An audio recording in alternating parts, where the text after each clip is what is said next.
The Awakening.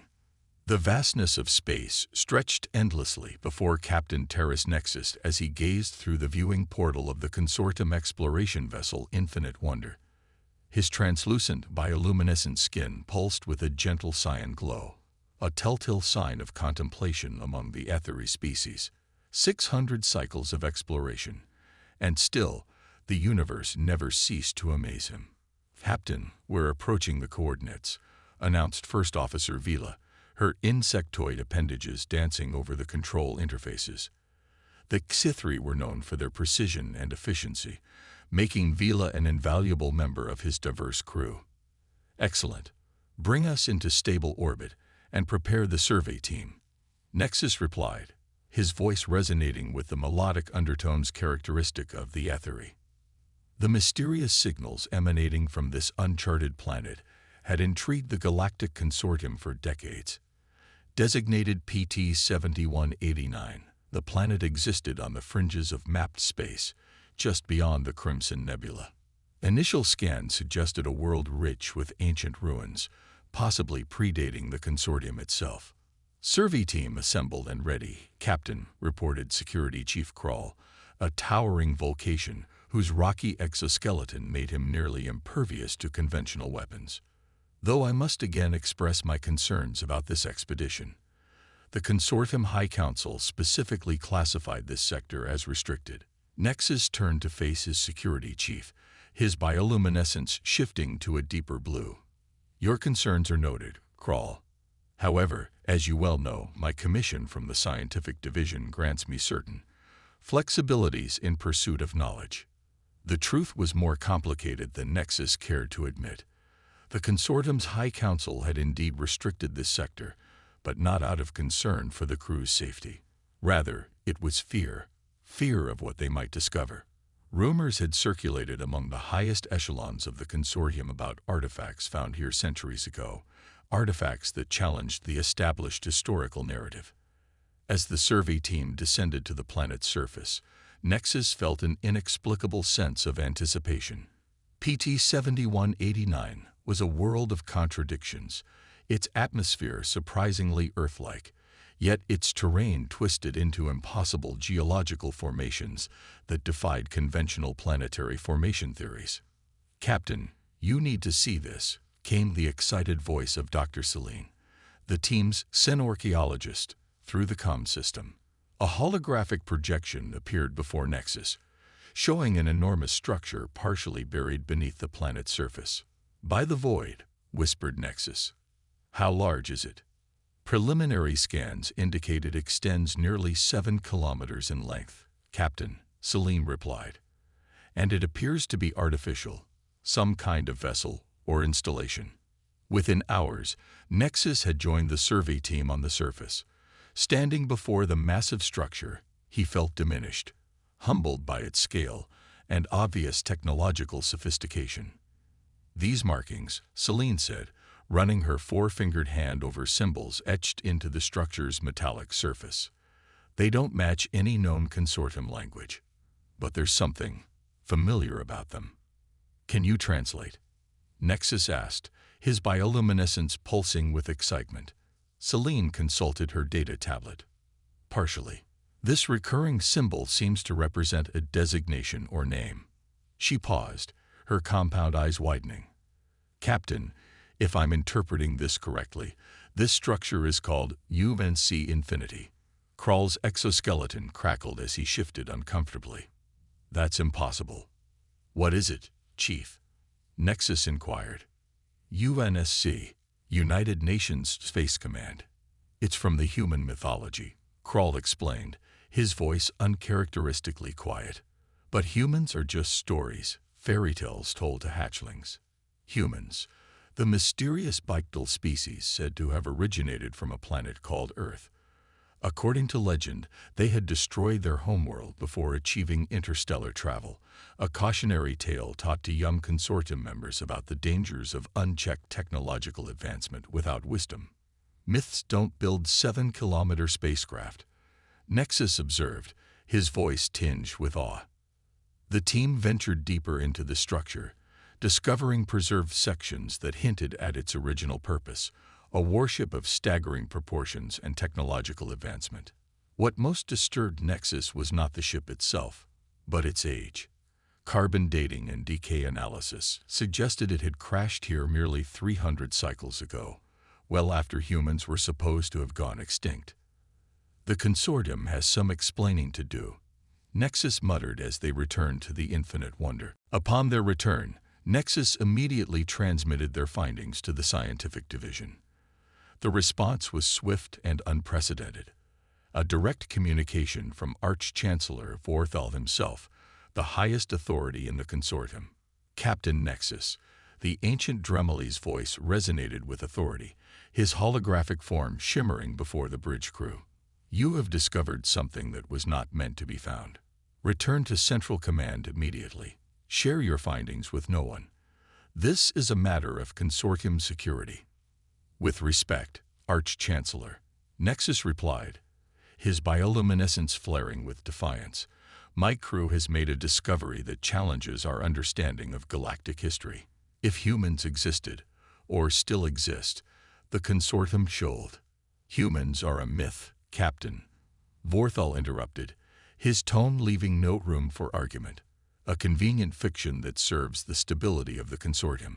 I will not have 5,000 cycles of peace jeopardized by your archaeological curiosity.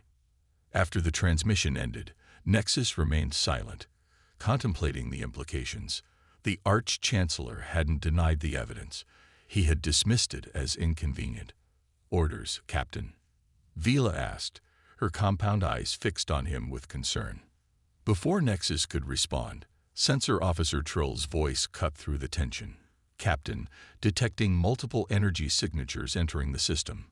Configuration unknown, but they're massive. On screen, Nexus ordered.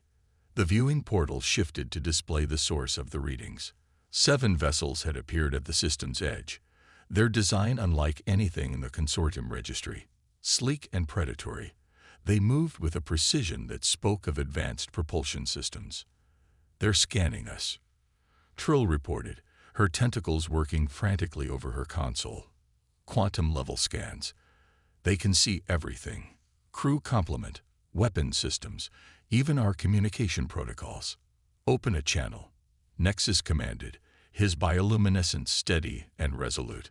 For several tense moments, there was no response. Then, without warning, every display on the bridge changed simultaneously. A single figure appeared, bipedal, with no exoskeleton, scales, or other features common to consortium species. The beam wore a sleek dark uniform with unfamiliar insignia. This is Admiral Helena Reyes of the Earth Defense Fleet vessel Harbinger. You have entered protected space. Your archaeological activities on the Infinity wreckage have been noted. Identify yourselves and state your intentions. The bridge fell silent. Humans, not extinct, not mythological, but very real, and apparently watching them. Nexus stepped forward, struggling to maintain his composure. This is Captain Terrace Nexus of the Galactic Consortium exploration vessel Infinite Wonder. We discovered the structure by following energy signatures. We had no knowledge it was of human origin. The consortium believed, your species to be extinct. A slight smile appeared on the human's face. Your belief was convenient for us, Captain Nexus. We have been observing the consortium for centuries, waiting for the right moment to reveal ourselves. But why? Nexus asked, genuinely puzzled. The consortium seeks peaceful cooperation among species. We could have welcomed humanity. Admiral Rice's expression hardened. History suggests otherwise. When we left Earth, we witnessed how the early consortium treated species they deemed technologically inferior. We chose to develop on our own terms, away from potential subjugation. That was 5,000 cycles ago, Nexus protested. The consortium has evolved. Perhaps, Rice conceded. Recent observations have been more promising, which is why we've chosen this moment, and you specifically, Captain Nexus, for first contact. Me? Nexus's bioluminescence pulsed with surprise. Your reputation for integrity and scientific curiosity preceded you. Your discovery of the Infinity wreckage was not entirely accidental. We've been monitoring your exploration patterns for some time. The revelation stunned Nexus. Had his entire career been observed, perhaps even subtly guided, by an unseen human presence? The Consortium High Council will need to be informed, Nexus said finally. They already know, Rise replied. Or at least they've suspected. Why do you think this sector was restricted? Why the myths about our extinction? The leadership feared what might happen if the average Consortium citizen discovered a species technologically superior to their own. As if to emphasize her point, sensor readings suddenly revealed dozens more human vessels decloaking throughout the system, a fleet that had been there all along, unseen by Consortium technology. Captain, Vila whispered, there are over 200 ships out there. Rice continued, we're extending an invitation, Captain Nexus. A diplomatic summit between the Earth Defense Fleet and the Galactic Consortium, to be held at neutral coordinates. The time has come for humanity to step out of the shadows. As the human transmission ended, Nexus stared at the fleet arrayed before his small exploration vessel. The galaxy had just become a much more complicated place, and the Consortium would never be the same again. Set course for Central Command, Nexus ordered, his bioluminescence glowing with determination. It seems we have quite a story to tell. The Reckoning. The Central Command Station of the Galactic Consortium hung in space like a gleaming jewel, its interlocking rings and spheres representing the unity of 27 different species. As the Infinite Wonder approached, Captain Nexus noted with unease the increased military presence. 3 battle cruisers where normally there would be 1. Defensive arrays fully activated. They're preparing for war, murmured Kral, standing at Nexus's side on the bridge. They're preparing for fear, Nexus corrected. Fear of the unknown, fear of change. His bioluminescence had settled into a steady ember glow, the ethery equivalent of grim determination. The reception that awaited them in a Grand Council chamber was frosty at best. Representatives from each Consortium species sat in tiered seating, with Arch-Chancellor Vorthal presiding from an elevated platform. The ancient Dremeli's crystalline features betrayed no emotion, but the rigidity of his posture spoke volumes. Captain Nexus, Vorthal began without preamble. You stand before this council having violated direct orders, engaged with a potentially hostile unknown species, and agreed to diplomatic talks without authorization. With respect, Arch-Chancellor, Nexus replied, his voice carrying clearly through the chamber. I encountered a species that, according to official Consortium history, doesn't exist. Yet not only do they exist, but they possess technology far beyond our own, and have apparently been observing us for centuries. Murmurs rippled through the assembled representatives. Furthermore, Nexus continued, the humans have extended a formal invitation for diplomatic dialogue. I believe it would be unwise to refuse. You speak of wisdom, countered Councillor Zex, representative of the militaristic Vrex Imperium. Yet you fail to see the strategic implications. If these humans have been hiding and watching us, their intentions cannot be trusted. Or perhaps, interjected Councillor Lyra of the Xithri Hives, they have been cautious for good reason. Our early history is not without blemish regarding first contact scenarios. The debate raged for hours, with the council divided between those advocating caution and isolation, and those curious about the potential benefits of human contact. Throughout it all, Nexus noted that Vorthal remained largely silent, observing rather than leading. Finally, when the arguments had circled back upon themselves multiple times, Vorthal raised a crystalline hand for silence. It seems, the Arch-Chancellor said slowly, that events have progressed beyond our ability to control them. If these humans have indeed been observing us for centuries, they already know our strengths and weaknesses. Refusal to engage diplomatically may be interpreted as hostility.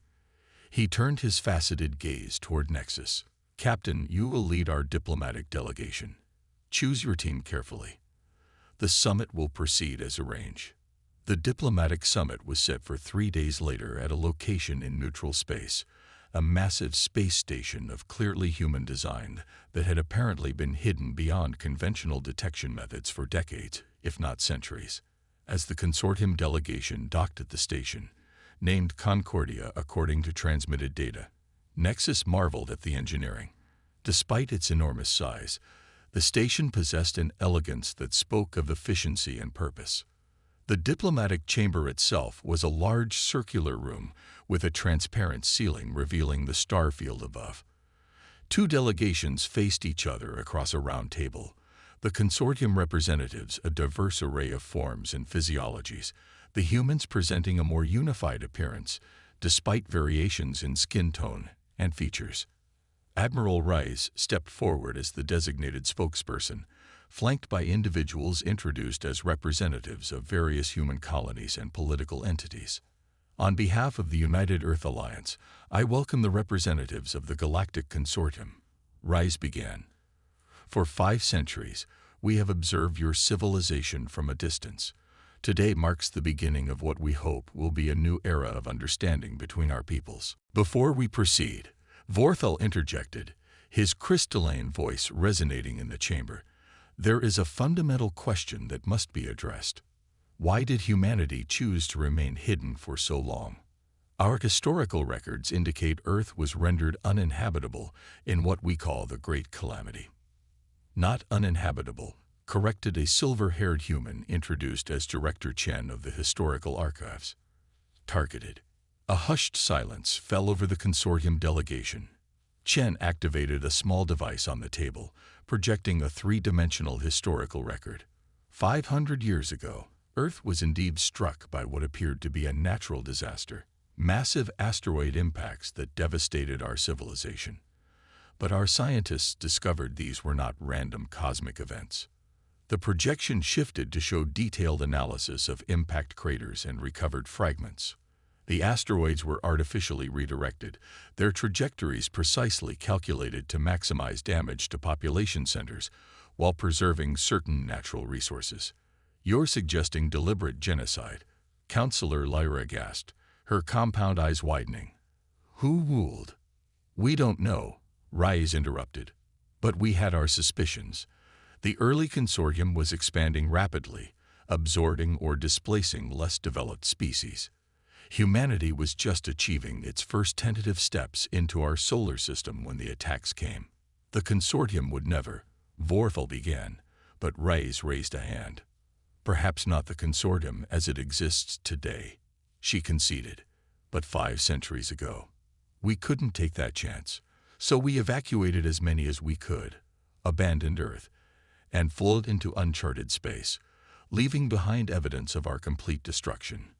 We built our civilization anew, continued Chen, always watching, always preparing, first for defense then, as we observed the evolution of the consortium toward greater cooperation, for eventual contact.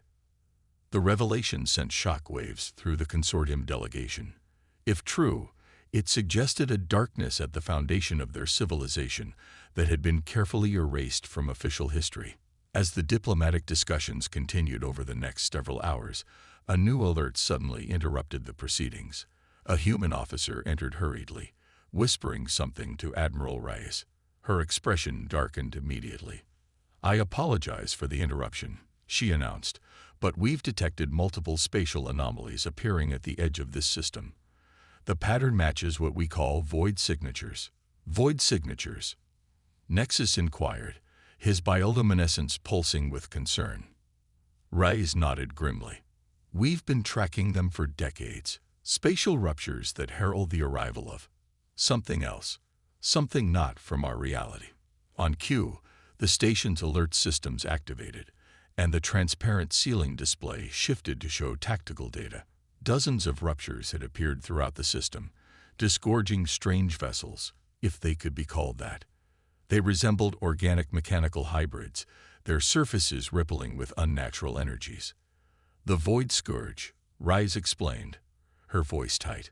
We believe they're what destroyed Earth, using agents within the early consortium to do their dirty work, weakening potential resistance before their full arrival. We've encountered them before, added Director Chen. They consume worlds, convert populations, and expand. They exist partially outside normal spacetime, making conventional weapons less effective. Vorthal stood, his crystalline form catching the light. If what you say is true, this threat concerns all of us. Indeed, Rise agreed. And it may be why we finally revealed ourselves. Humanity alone cannot stand against what's coming. Neither can the consortium. But together, the diplomatic summit transformed instantly into a war council. Tactical data was shared, capabilities assessed. The humans revealed technologies the consortium had never dreamed possible. Phase shift drives, quantum weaponry, consciousness transfer systems that allowed ship captains to literally become one with their vessels. Within hours, a joint defense force was assembled. Consortium battle cruisers alongside human warships, preparing to engage the Void Scourge vessels that had begun systematically destroying outlying sensor arrays. Aboard the human flagship Harbinger, now serving as the command center for the joint fleet, Nexus stood beside Admiral Rise on the bridge, watching as the battle unfolded.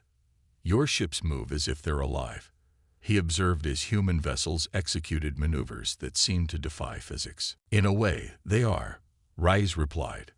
"Our neural link technology allows our consciousness to extend throughout the ship. We don't pilot our vessels, Captain Nexus. We become them." The battle raged for hours. The Void Scourge vessels proved difficult to target, shifting partially out of normal space to avoid weapons fire. Consortium ships suffered heavy casualties until they adapted human phase targeting protocols. The turning point came when Admiral Rice herself took direct neural control of 3 vessels simultaneously, a feat supposedly impossible according to human standards. The strain was visible on her face as she coordinated a complex attack pattern that caught the largest Scourge vessel in a crossfire of quantum disruptors and consortium plasma lances. As the Scourge vessel disintegrated, the remaining enemy ships retreated, vanishing back through their spatial ruptures. In the aftermath, as damage reports flowed in and medical teams treated the wounded of both fleets, Nexus found Reyes on an observation deck, staring out at the stars.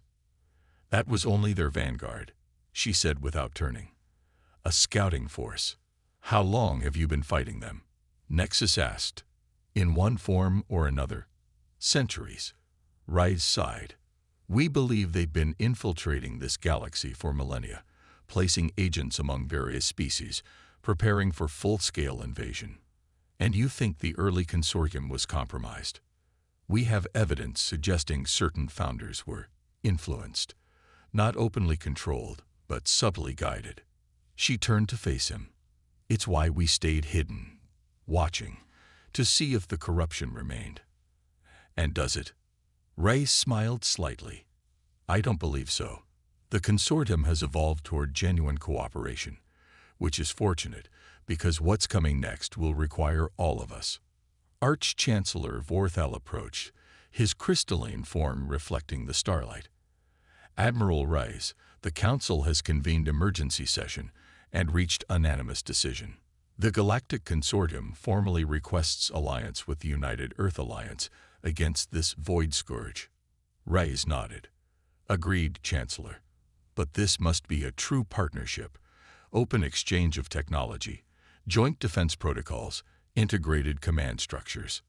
And the truth," added Nexus, his bioluminescence pulsing with conviction. "The full truth about our shared history, no matter how uncomfortable." Vorthal was silent for a moment. "Yes," he finally agreed. "No more myths, no more convenient fictions. If we are to face this threat together, it must be on the foundation of truth." As the 3 stood there, gazing out at the combined fleet, consortium and human vessels side by side, Nexus felt both dread and hope. The galaxy faced a threat greater than any in recorded history, but perhaps in bringing humanity and the consortium together, the Void Scourge had unwittingly created their own greatest opposition. "They believed we were just a fairy tale," Rise mused, "a myth used to frighten children. And now?" Nexus asked. Rice's expression hardened with determination. Now they'll learn why the stories were meant to be frightening.